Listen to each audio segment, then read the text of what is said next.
1965 ആ കടുത്ത യുദ്ധം അവസാനിച്ചു. കാശ്മീരിലേക്കുള്ള പാകിസ്ഥാന്റെ പ്രധാന നുഴഞ്ഞുകയറ്റ പാതയായ ഹാജിപീർ പാസ് ഇന്ത്യൻ സൈന്യം തിരിച്ചുപിടിച്ചു. എന്നാൽ വെറും ഒരു വർഷത്തിന് ശേഷം അന്നത്തെ കോൺഗ്രസ് സർക്കാർ അത് തിരിച്ചു നൽകി. തൊട്ടടുത്ത ദിവസം തന്നെ ഇന്ത്യക്ക് അന്നത്തെ പ്രധാനമന്ത്രി ലാൽ ബഹദൂർ ശാസ്ത്രിജിയെ നഷ്ടമായി. യുദ്ധക്കളത്തിൽ നിന്ന് നേടിയ വിജയം ചർച്ചാമേശയിൽ നമുക്ക് നഷ്ടമായ ഹാജിപീർ പാസിന്റെ കഥയാണിത്. ജമ്മുവിലെ പൂഞ്ചിനെ പാക് അധീന കാശ്മീരിലെ റാവൽകോട്ടുമായി ബന്ധിപ്പിക്കുന്ന പീർ പഞ്ചാൽ മലനിരകളിലാണ് ഹാജിപീർ പാസ് സ്ഥിതി ചെയ്യുന്നത്. സൈനികപരമായി നോക്കിയാൽ നുഴഞ്ഞുകയറ്റ പാതകൾ നിയന്ത്രിക്കാനും വിതരണ ശൃംഖലകൾ തടയാനും ഈ മേഖല ഏറെ നിർണായകമായിരുന്നു. അതുകൊണ്ടാണ് ഇതിനെ കാശ്മീരിന്റെ പിൻവാതിൽ എന്ന് വിളിച്ചിരുന്നത്.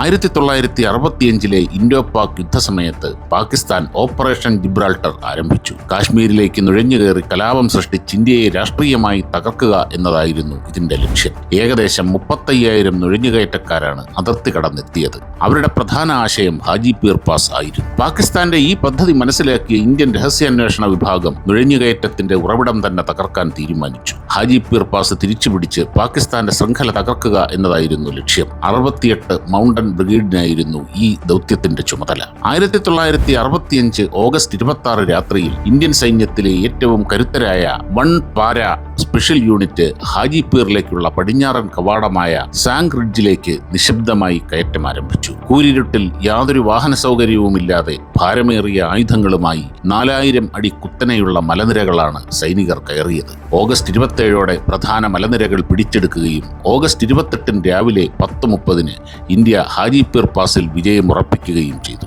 ഇതേ സമയം തന്നെ പഞ്ചാബ് റെജിമെന്റും ദോഗ്ര റെജിമെന്റും ചേർന്ന് മറ്റ് പ്രധാന പോയിന്റുകൾ തിരിച്ചുപിടിച്ചു. 1965 സെപ്റ്റംബറോടെ ഹാജിപീർ പ്രദേശം പൂർണ്ണമായും ഇന്ത്യൻ നിയന്ത്രണത്തിലായി. സൈനികപരമായി പാകിസ്ഥാന്റെ നുഴഞ്ഞുകയറ്റം പൂർണ്ണമായും തകർന്നു. അവരുടെ വിതരണ ശൃംഖലകളും കാശ്മീരിലേക്കുള്ള വഴികളും അടയ്ക്കപ്പെട്ടു. എന്നാൽ ഈ വലിയ സൈനിക നേട്ടം പിന്നീട് നിലനിർത്താനായില്ല.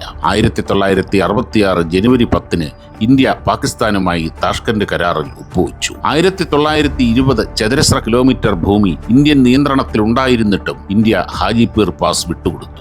എന്നാൽ പാകിസ്ഥാൻ വെറും 550 ചതുരശ്ര കിലോമീറ്റർ മാത്രമാണ് തിരിച്ചു നൽകിയത്. സോവിയറ്റ് യൂണിയന്റെ സമ്മർദ്ദവും കാശ്മീർ വിഷയത്തിൽ ഐക്യരാഷ്ട്രസഭയിൽ നൽകി വരുന്ന പിന്തുണ പിൻവലിക്കുമെന്ന ഭീഷണിയുമാണ് പ്രധാനമന്ത്രിയെ ഇത്തരമൊരു തീരുമാനത്തിന് പ്രേരിപ്പിച്ചതെന്ന് അന്ന് അദ്ദേഹത്തോടൊപ്പമുണ്ടായിരുന്ന മുതിർന്ന പത്രപ്രവർത്തകൻ കുൽദീപ് നയ്യാർ പിന്നീട് വെളിപ്പെടുത്തിയിട്ടുണ്ട്. ഈ കരാർ ഒപ്പിട്ട് ഒരു ദിവസത്തിന് ശേഷം 1966 ജനുവരി 11 പ്രധാനമന്ത്രി ലാൽ ബഹദൂർ ശാസ്ത്രി ദുരൂഹ സാഹചര്യത്തിൽ അന്തരിച്ചു. യുദ്ധക്കളത്തിലെ വിജയം നയതന്ത്ര ചർച്ചകളിൽ പരാജയപ്പെട്ട ഇന്ത്യയുടെ ചരിത്രത്തിലെ ഏറ്റവും ചർച്ച ചെയ്യപ്പെടുന്ന നിമിഷങ്ങളിലൊന്നായി ഹാജിപീർ ഇന്നും അവശേഷിക്കുന്നു.